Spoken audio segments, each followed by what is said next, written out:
Hello everyone. We're on episode 4 this week.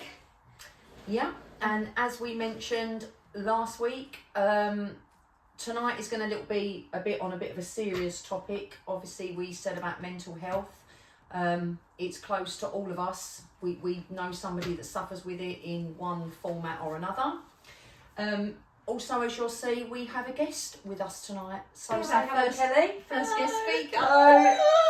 Kelly has kindly agreed to come on our podcast because we've had not only people email in and give us, you know, their versions of how they suffer, but Kelly has agreed to come on tonight and just talk about her anxieties and how it's affected her. Which is actually a really big deal for her, by the way. Yeah. So we're lucky to have her. She's anxious. Obviously. We're not making it any easier for her. So yeah, where would you like to start? Because I've had a few people write in. Yep, so we've had some emails on our joint email account, and we've given us their versions. I think firstly, mental health is such a big topic and there's such a big stigma around mental health, what that means, how it affects people, the different formats of it, and I think that has only heightened since lockdown. Yeah. I think so many people and so many young people come out of that just, you know, experiencing all kinds of different... Having been isolated. Yeah, I think everyone suffered with that anxiety. Even without it. Absolute people that were confident and they never had a worry or, you know, an anxiety attack or anything like that. But the amount of young people that are now going through it, you know, there is, you know, in every 5 young people, one person will suffer with some form of mental health. There are about 19% of young people that contemplate suicide every single year. And suicide is the 3rd leading cause of death among young people aged between 15 and 24 due to some form of anxiety, a mental health breakdown. That's so sad. Yeah, that is really, really sad. And there are, I mean, there's so many different forms of mental health, but the 3 main ones are down to anxiety, so an anxiety disorder, depression, or even bipolar. Those 3, so they come up the most. Yeah. So although, you know, I'm not claiming to be medically trained in any way, shape or form, but that's just a small amount of information that as soon as you put in mental health, those numbers come up, and you know, and what, you know, how it's affecting different people, and the uptake of young people, you know, specifically suffering. Yeah, that is scary. I'm just getting comfortable. Sorry. Okay. She said it right that time. I did say it right. Yeah. See, did you notice that I said specifically, not specifically? Everybody knows about my issue with Pacific, as we mentioned last week. So yeah, as we mentioned, you know, Kelly's kindly agreed to come on tonight, so we're going to pick up on a few emails and areas that people have wrote in, and then just before we end the podcast tonight, we're going to ask a few questions to Kelly on how it affects her family, how she copes with it, what she does, you know, where does she feel that started, how long she suffered with it, and how she just gets through everyday life. And the whole point of this is to bring awareness to people that are struggling, that don't actually know how to ask for help, because there is help out there. And when you said about them statistics, chances are them young people, you know, people have got a lot of pride, people don't want to ask for help. There's a big thing about, I don't want to tell anyone that I'm struggling, I don't want to tell anyone I'm suffering with this, because, you know... But not only that, we all know that the NHS is in crisis. Absolutely. We all know that you can't just pick the phone up and get a doctor's appointment. Yeah, absolutely. And when it comes to mental health, because it's a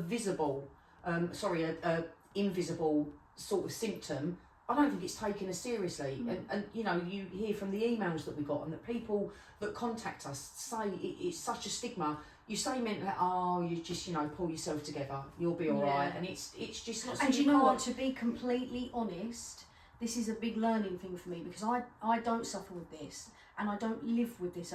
Although I know people that have suffered with it, and that's helped me massively to understand it. It's been hard for me to understand it because I've not experienced it. So if anything, those that aren't suffering with it, the point of it is to give them an education on how badly it makes some people feel. And even if some of the points that people that have wrote in, if their experiences and what they do to tackle it and how it helps them, if that helps somebody else that's been out there waiting for an appointment or not knowing who to turn to or can't afford a private therapist, or, you know, if that helps one person, and again, it's for those that don't suffer with it, but live with people that suffer with it, and how just as, you know, draining and hard work that can be, living with somebody that you love, it is really hard across all aspects. So tonight is just really about trying to talk about it, and if we help one person, might then help people just take them first steps. Yeah, exactly. Actually getting help, or talking Yeah. to someone that's not even a doctor or a therapist, Yeah. just talking to Just their anyone, partner or yeah. anything. And how many times do you have people in your life, whether that's at work or, you know, in your family, and when they do suddenly find, you know, the courage to talk about it or step out, it's sometimes too late. Yeah, And you could look at that person and go, I never ever knew that that person suffered, or because, you know, they're just trying to hide it all the time. So, you know, if tonight does anything and helps one person, or gives somebody a little bit of hope, or gets somebody talking to somebody, Yeah. then we won. It's We're all, winning. we're winning, Yeah. and Yeah. we've done something. We've So, done something good. do you want to pick up just on your first one that you got? So, I just want to talk about a story about a guy that I know who we love as a family. We know him for a long time, and picking up on the fact when you don't know someone's not very well, I didn't know for a long time that this person wasn't very well to start with. So, my auntie has an apartment in Spain, in a little town called Jaca. We love it. We go there all the time. And about 20 years ago, when she first bought the place, we used to go out there as a family. Or the first time we went there was me, my auntie, and I think my mum. I think my sister might have been there. I'm not sure. And we was there, and we was like, her husband hadn't even gone out there yet. It was just us girls, like getting to know the area, seeing the flat for the first time. And while we was out there, there was this really lovely couple called Pam and Tel, and they'll always be Pam and Tel to us. They're just the best couple, and I don't think they'd been there very long. And although I didn't know it at the time, he hadn't been very well. He was suffering greatly with anxiety and depression, and I think they was trying. You know, that was his safe place. He was there to try and help deal with some of the problems that he had, and I reached out to him after all this time, knowing that he'd suffered so long, to ask him how it, you know, what could he say that would help the, you know, other people. Yeah. And so I asked him, and he said yes. And I'll give you some information on him. So he's quite happy for me to tell you that obviously his name's Terry. He used to be a pro footballer, and he played for Blackburn Rovers, is it? I want to say. I'm not very good at football. Blackburn Rovers, Mansfield Town, Huddersfield Town, Huddersfield. If I get that wrong, he's going to absolutely hate me. And I might have to cut this bit because I've lost where I am. And on top of all of this, when he did come out of his anxiety and depression, or he started to, you know, come to terms, he started to get, I don't want to say cured, he's recovering, recovering.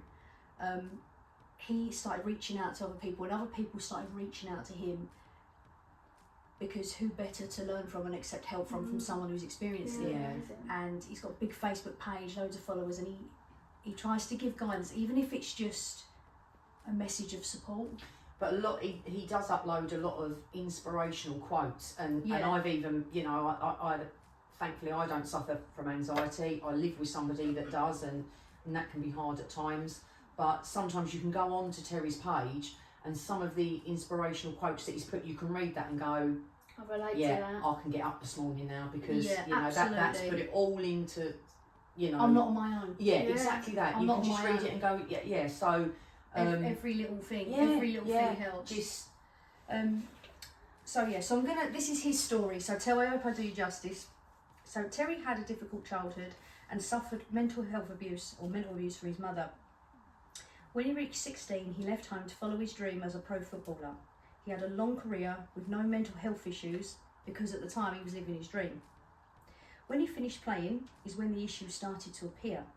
He felt completely lost, no career, not a lot of money, because back then it wasn't like it is now. So like you get paid 10 billion for turning up in a shirt, like you know, it's not like it's not like it is now. And so when he finished playing, that's when his panic attack started, which led to chronic anxiety and depression.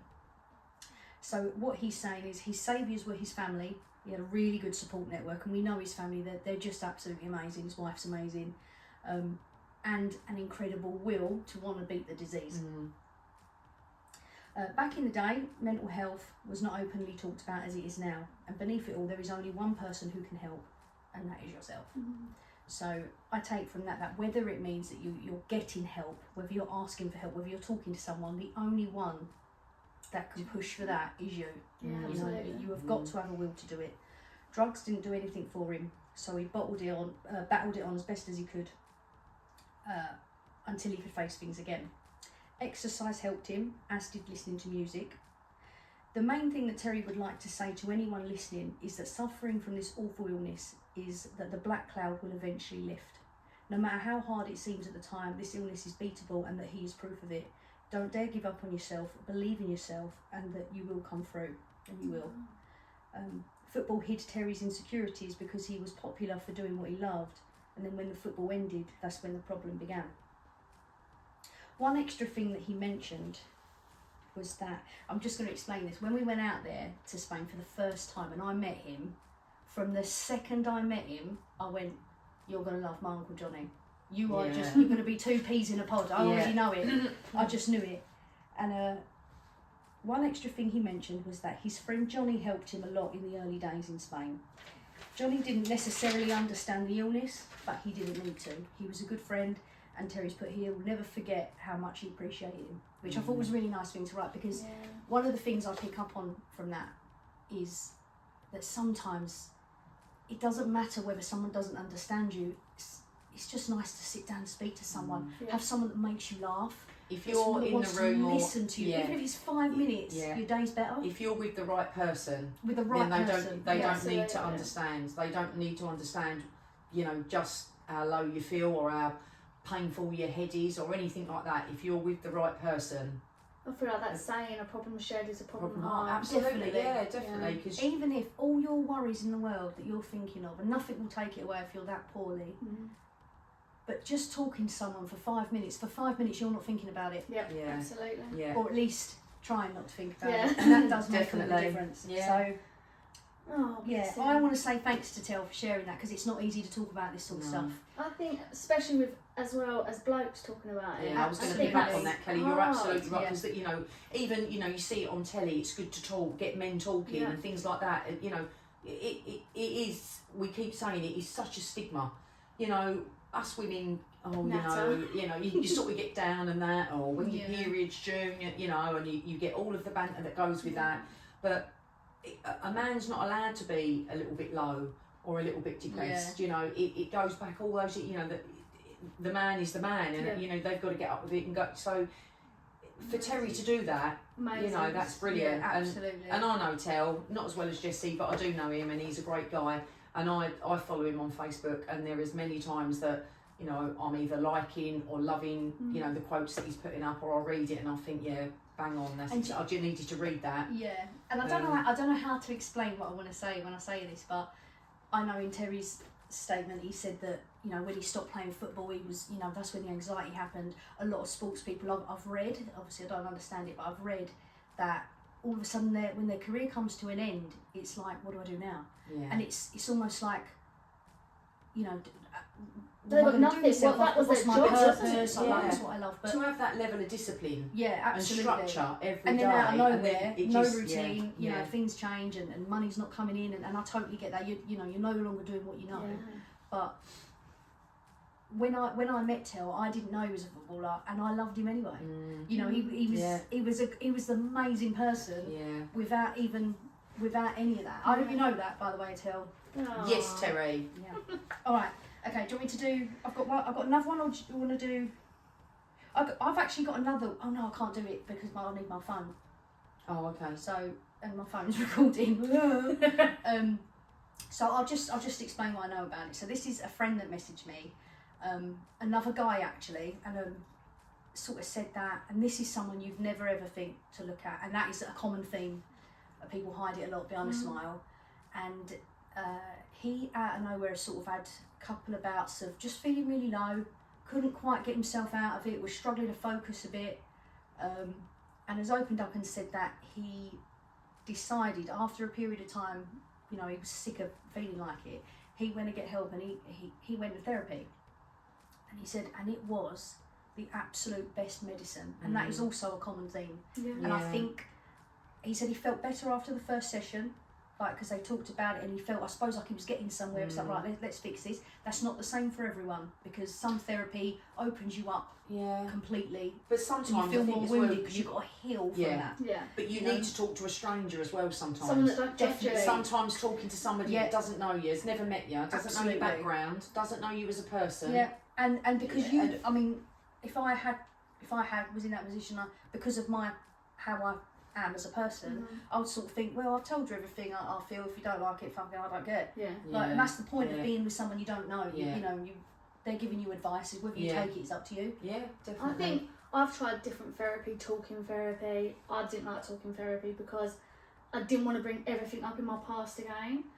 And I feel like going to therapy, there is no judgment. They're not going to judge you. That's their job. Yeah, absolutely. That is their job. So and they're there to help you. They want to help you. They're not going to judge you or anything. You can tell them anything, even if it's stupid. Yeah. I found hypnotherapy the best for me because it wasn't. It was she gave me tools to help combat my anxiety. So for me, hypnotherapy is the best. Is that like because I suppose imagine like. You know, talking therapy is good when you want to get things off your chest and somebody who's not going to judge you. But how do you cope with that? Like, say for instance, you had gone down to Morrison's to get some shopping, and as you got out of the car, you felt this wave of anxiety. Yeah. She's not there to talk to, but if you've got coping mechanisms to think, right, I sit in the car. Breathe. You know, breathe and tap in, doing the tapping and that. Breathing. That's got to be better than, you know, maybe to work. I mean, I don't know because I've never been in that situation, but I'd feel panicked to think, well, I need to talk to her and she's not there. Yeah. So what do I now do? Yeah. But so to have them, you know. I think having tools for me, like people are all different. There's tapping, there's breathing, there's just thinking about it logically, literally accepting, okay, I've got this feeling. What am I going to do about it? Think about Darren it was taking a little bit of time. Think about it. Accept it. Darren was told in some of his therapy sessions to to treat it like you're on a wave, and remember that the wave will you know you could be really high up in this really treacherous wave, but it is going to come back down again. So you just ride the wave. You can't fight it. Because you're stuck in the wave at the minute, so there's no point in fighting it. Just go with it, and you're going to be all right, and it's going to calm, and you're going to come down. Just let the wave sort of go over your head, because it's going to come back down. So there's, it must be. I suppose if you're in that level of panic at that time, telling yourself that over and over again to go, it's just a wave, it's just a wave, it's going to go. I'm going to be all right. That must sort of have some calming effect to know that rather than being in that full panic and think something bad's going to happen, but. But it's so is your friend still doing that? So he's gone through therapy sessions, and the whole thing with focus and like not wanting to sit still or he'd watch like 3 series of a program because he'd smashed it out because he's a bit obsessive. He'd be like, I can't watch that, I'm on board. Like, or losing focus, like. Yes. And after a few weeks of talking about different things, different, I wouldn't say symptoms, but his characteristics, the therapist has said, maybe let's have a think about whether it's possibly ADHD. Something that's you'd never think about, never would consider that was would even be a diagnosis. Yeah.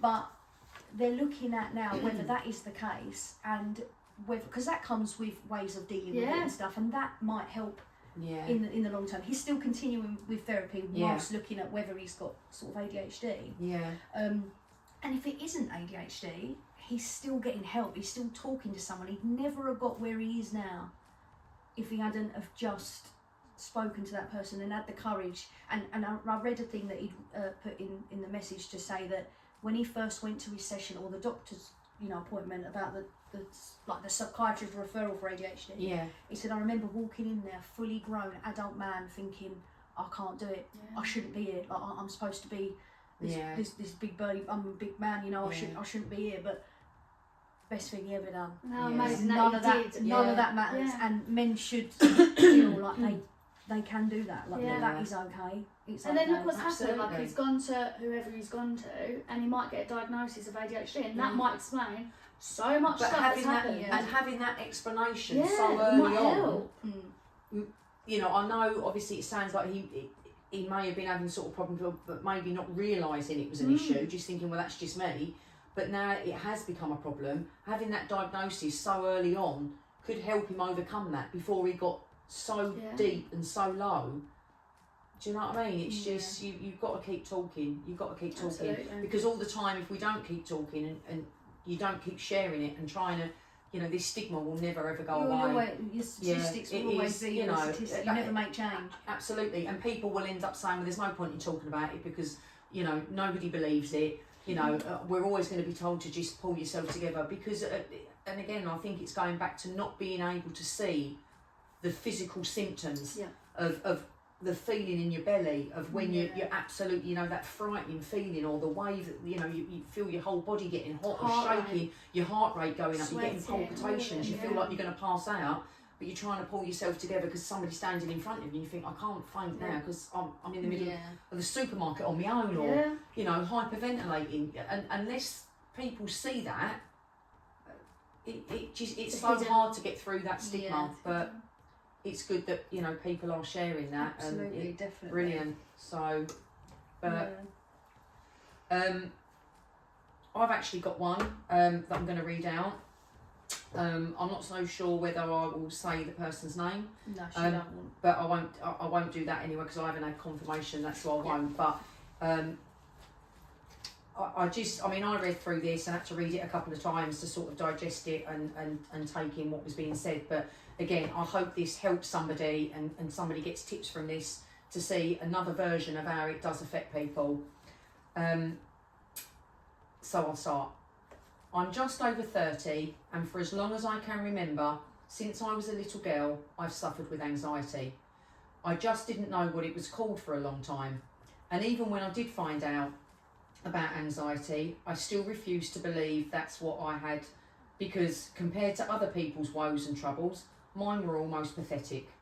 And that's the issue with the stigma around mental health, and especially anxiety.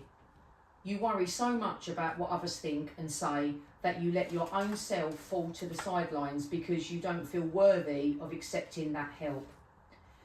It's no secret for either you or people that I know that I suffer with social anxiety, which is super common for a lot of people.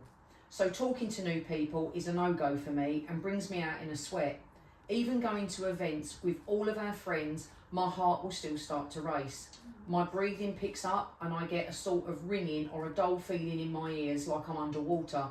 And when I'm out socialising and this happens, I now take myself off to the bathroom and do my breathing exercises instead of letting the crippling fear force me into leaving, which it has done in the past.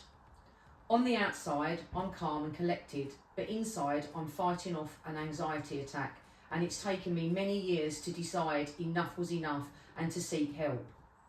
Which leads me to the biggest thing that has helped me in more ways than one: therapy. I saw a therapist for the first time when I was 19 and at university. It was a shit show and I never went back after 3 sessions. That put me off for going for a long time. But I was young and I didn't want to accept the help and thought it was a load of crap. But my doctor referred me, so I felt I couldn't say no. I've since been back to 2 separate therapists, and I now know, and I know I want to express how vital this has been in helping me. Both times I've been to see a therapist, it has been triggered by real low points after experiencing grief. The first was losing my granddad, who had been a big role in raising me and was my hero. So his loss knocked me to a low I hadn't experienced before and also triggered my anxiety to new heights. The second was after most recent of 4 miscarriages. Again, at a very low point, and my anxiety was revved up by another level. 2 different therapists whose methods were completely different with my, but my God, I benefited from it. I've learnt a lot about myself from attending therapy, such as where anxiety started and my own triggers for what makes it worse. I've learnt coping techniques. I've worked through and processed my grief. I've learnt how to say no to something I truly don't want to do, but most importantly, I have learnt that everything I experience or feeling is completely normal, and I've learnt to accept myself for me. That's good. It's getting to that stage. I think that that you've just got to accept yourself as you are. With regards to techniques, breathing. If you start to feel that panic creeping in, pop both hands over your diaphragm, just below your chest, and breathe in through your nose hard enough to push your hands out. Hold for a few seconds, then release slowly through the mouth. Repeat this while rationalising. No one is looking at you and caring about what you look like. You're not in immediate danger. You're safe. The science behind this is that when you're in fight, flight or freeze mode, your brain actually stops working certain areas, including the rationalisation portion of it. The deep breathing forces your diaphragm to start working. Having small sips of water also help. And it tricks your brain into almost like reset mode, and you can start the rationalisation to calm your thoughts down. Another one I learned is when I'm actually in an anxiety attack, I focus on 5 senses. There is an order to do it, but mine changes every time. So 5 things I can see, 4 things I can touch, 3 things I can hear, 2 I can smell, and 1 I can taste. And that helps ground me and bring me out of the anxiety attack as I can do with the deep breathing and the rationalisation.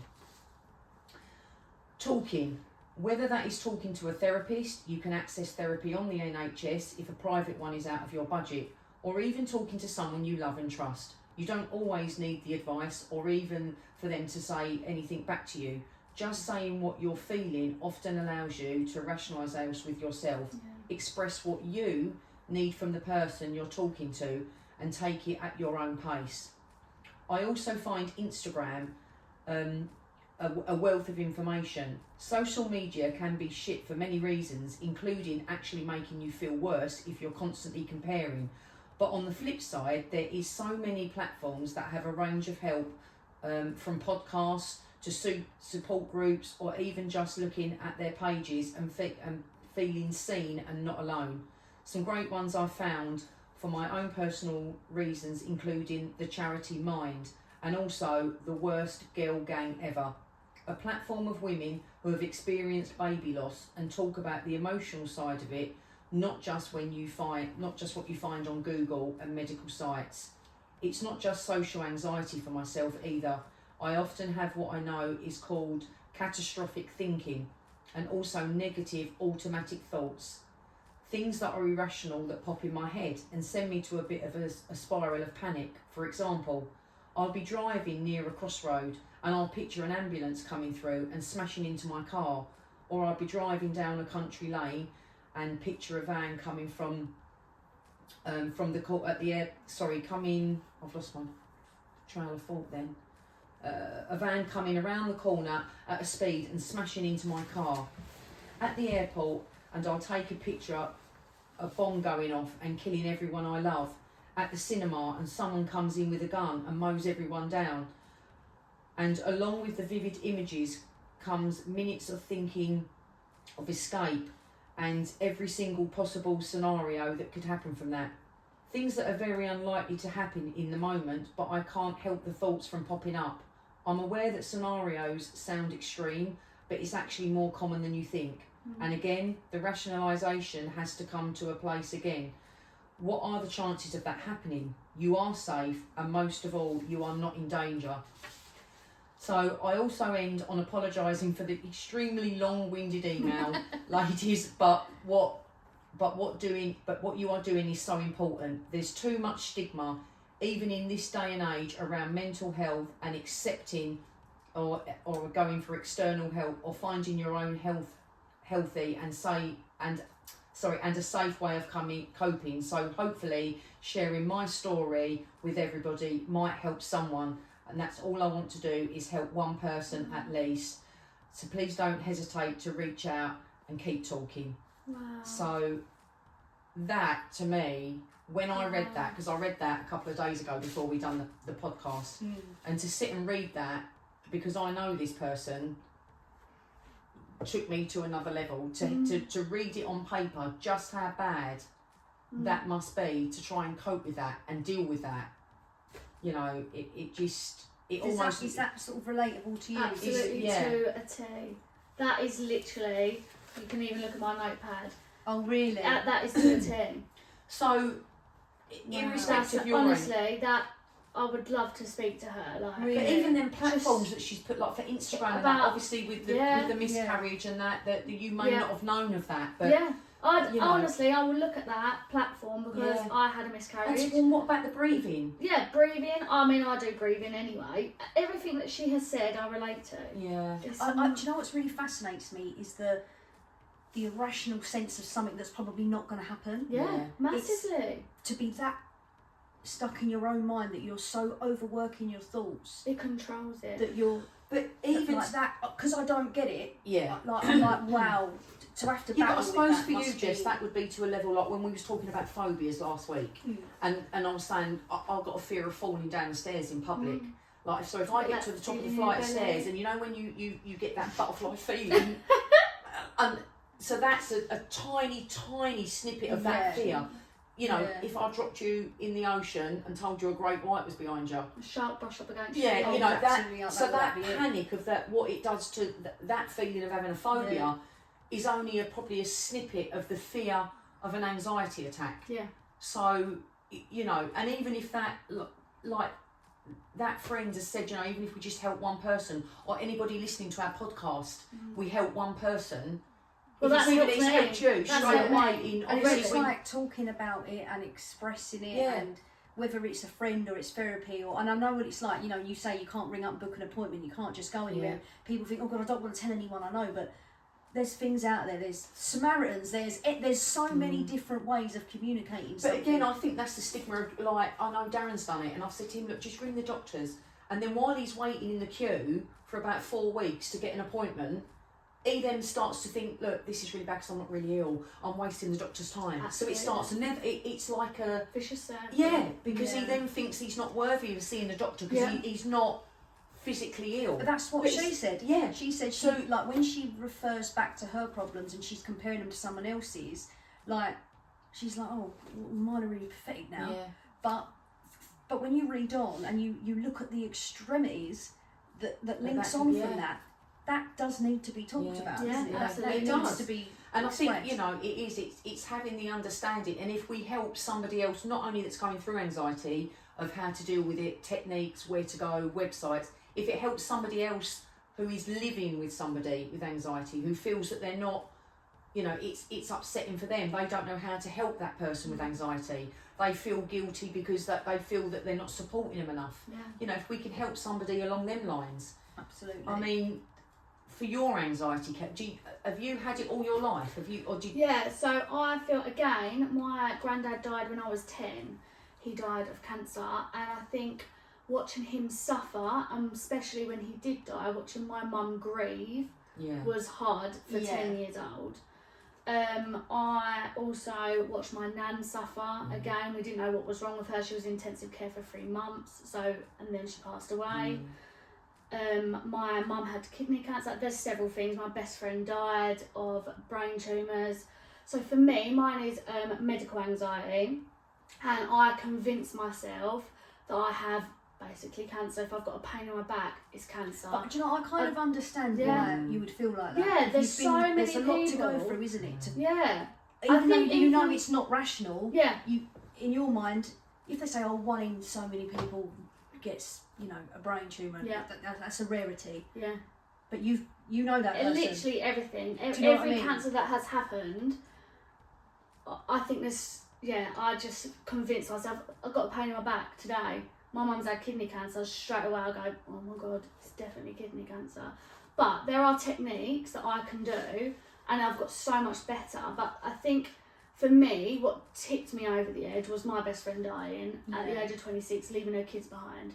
She died within 3 months. She didn't know she was dying. It was through COVID, so I couldn't even see her on a, like, when she was dying. And she just started off by saying she kept getting really bad. She kept getting migraines. Yeah. So she was back and forth to the hospital. Again, another big thing for me is misdiagnosis. Yeah. So many people that I know have had cancer. That's why you want to get checked all the time. Constantly want to get checked. yeah, so for me it's medical anxiety, but also I had a miscarriage, very relating to that lady, and I blamed myself because of my weight. I thought that is definitely why I've had a miscarriage, because of my weight. It wasn't. No. But I could You're not get convincing. any help. Yeah. There was no help. It was just because I was 9 weeks. It was too early to get counselling about it, too early to get help. And I always remember, it was very tragic and very awful because I had to stay in hospital. But I always remember the nurse coming in and saying, "Don't worry, you can try again in 8 weeks." And I thought, oh my God, I've just lost a baby that I've always wanted all of my life. And you're just saying, "Oh, don't worry about it, try again in 8 weeks." Yeah. So I think I carry a lot of guilt around, but do you think do you think because you had anxiety from when you was such 10, an early age. do you feel that your anxiety's got worse as you've got older? Massively, Or yeah. it's just spiraled the more sort of tragic things that have happened, so close to your family, and it's made your anxiety get bigger? I think definitely my anxiety's definitely got bigger. I think when I was younger, going into an exam hall, that just used to make me anxious. But now it's bigger anxiety because worse things have happened. And bigger things. So it's bigger things have happened. And how does your anxiety affect you? So from a physical point of view, is it that you're breathing? How do you find that you're about to have an anxiety? So I've never suffered with panic attacks until Lizzie died, my best friend, and they were bad. I couldn't even bring up her name. I couldn't think about her, and if I did, I'd have a big panic attack. I've never had panic attacks. But on a daily basis, and again, I'm getting better, so... But on a daily basis, I think the way it affects me is I feel like I can't put one foot in front of the other. I feel like I can't focus on things that I need to focus on, like my housework, like I can focus on my job, but you just have to get on with it. I think for me, it's obsessive behaviour. I get obsessed that I've got cancer. I just have to... I don't know, really. It's just do you know what? Saying about that, I knew someone that has really, really, really struggled with this, and has therapy and whatever, and that has helped. That sort of keeps it at bay and keeps you going and stuff. And I forgot what I was going to say. That's exactly what I've just done. No, what did you said something about? Oh, you said something and it really made me think of it. You're right, hon. No. Are you anxious? I think... Don't shout at me, I've had an absolute moment. It was something to do with... It's because I was thinking so much about what you were saying. No, it's gone. It's absolutely gone. So what do you do? Do you take any medication or remedy? What do you do? So when... Is there like... So for Darren, if he's going on holiday and he's panicking... He'll get his rescue remedy out. Yeah. Or he starts sort of, he's preparing because he knows that he's going to get anxious. Yeah. So what do you do? So I attended hypnotherapy and that really helped me. And you can YouTube it. There's so many things now. It's almost become a fashionable thing about tapping. There's certain points on your body where you can tap. Mine is on my wrist. There's places like on your head. There's certain points. I only tap on my wrist.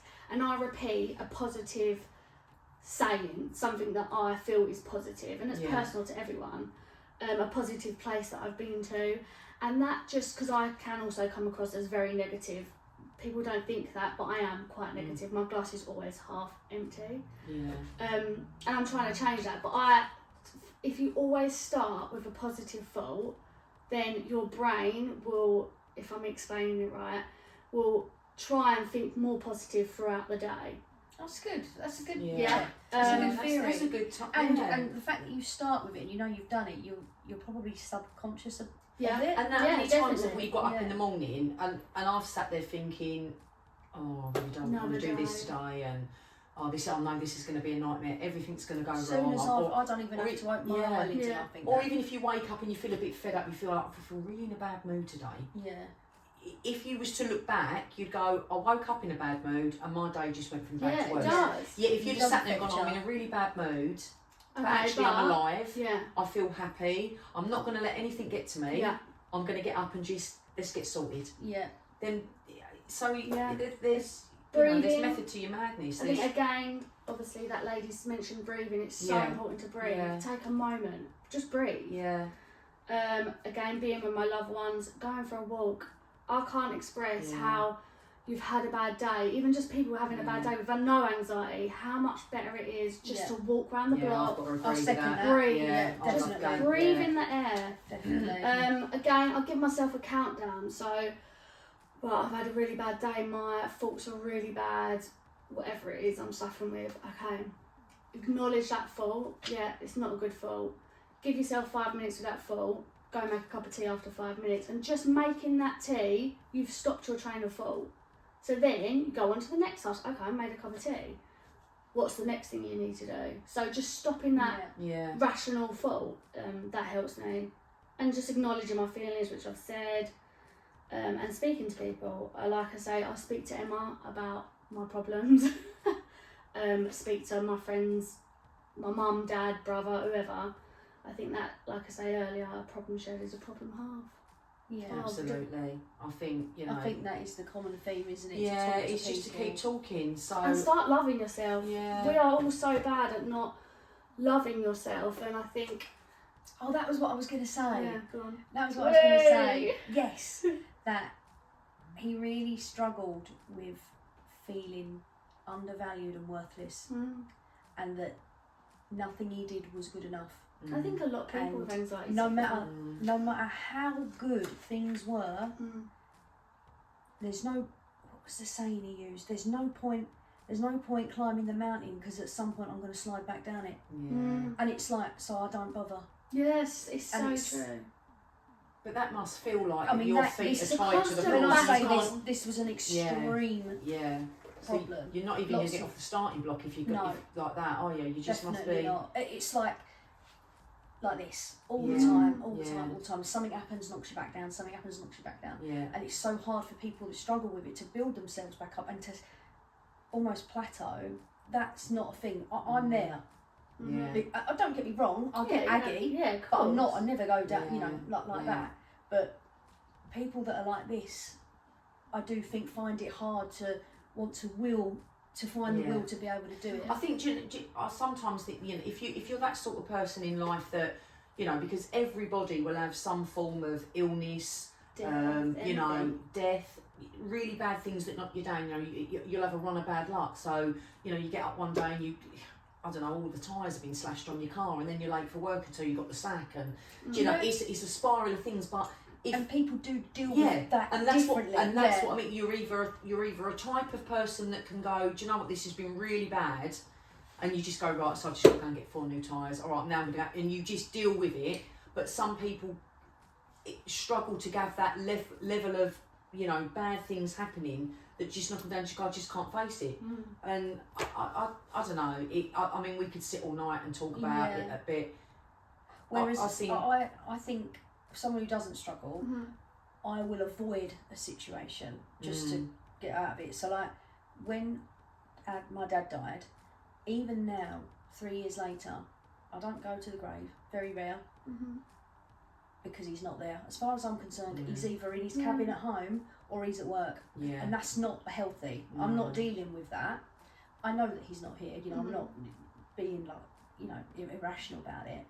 But that is my way of coping with it. And when I go to my mum's, that's me visiting the grave because that's what he enjoyed, that's what he liked. So I know that it happened, but I don't want to acknowledge it. Even all this time later, I don't, because I don't know how to how would I cope if I let that in? But again, that goes back to a coping mechanism. Yeah, I am quite defensive. I have put a bit more that's about how it. you deal with that situation. Because grief with is your a trigger. breathing and Grief is a big It's trigger. a massive trigger. Yeah.